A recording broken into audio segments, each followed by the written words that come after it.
Welcome back to Fox 43 AM Live. Today's book of the week comes from Emily Bays with the Topeka Shawnee County Public Library.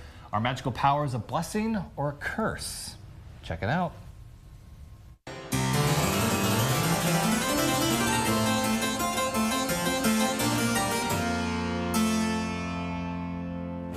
Well, I'm back here at the Topeka Shawnee County Public Library. It's time for the book of the week.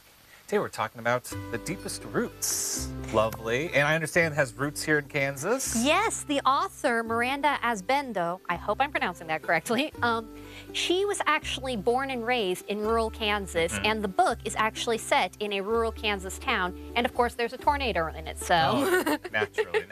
Yeah. So tell us a little bit about what's going on in this book. Yeah, so this is a YA fantasy. It's about, as the cover says, 3 unusual friends. They're unusual because every girl born in this small town gets a magical power. There's like enoughs who can always make enough of anything. Like if, you know, you need 2 cans of soup and there's only 1 can in the cupboard. If they go look in the cupboard, suddenly there's 2. Wonderful. There's like, I think one of them is a siren who can like basically bend people's minds with her voice.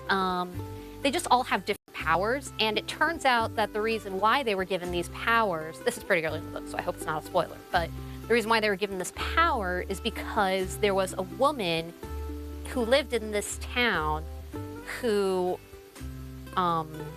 like her daughter died, and she was basically saying, I hope that the girls who live here feel like my daughter, like they have the life my daughter should have had, like they always have enough, they're always able to find what they need. And it's kind of her gift to the women of the town, but also every gift, it has some ramifications when there's so magic it is involved. A bit of a curse then.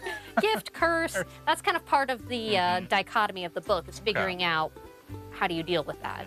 Interesting. And yeah, so like, how do they deal with that, I suppose? Like, without too much spoilers. Yeah, they deal with it in different ways. Like the enough, she is pretty happy with her gift because she always has enough of anything, and it helps her family, it helps her town.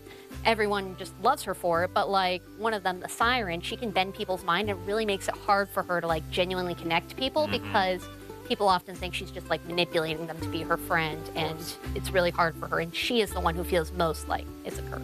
Okay, and then obviously we have the 3 unusual friends. Yeah, what's their journey like throughout the book?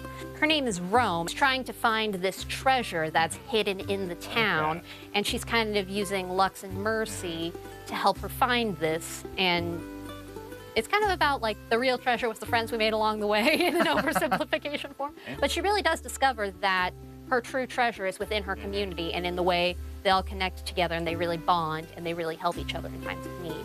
Wonderful. I like the Kansas rural setting, add a little fantasy into it. This sounds like a great read. Yeah, she is a fantastic author, and we do have like 1 or 2 more of her books, so if you like it, you have more waiting for you. Fantastic. And so this being a fantasy book, is there any kind of sequels to this one, or is this a standalone? It's a standalone. Standalone, perfect. I know a lot of people like standalone, so they can read it once, done, and keep it on going. But she has more books, that's even great. Yes. Fantastic. Well, thank you so much for sharing with us today. Excited to check out the deepest roots right here at the Topeka Shawnee County Public Library.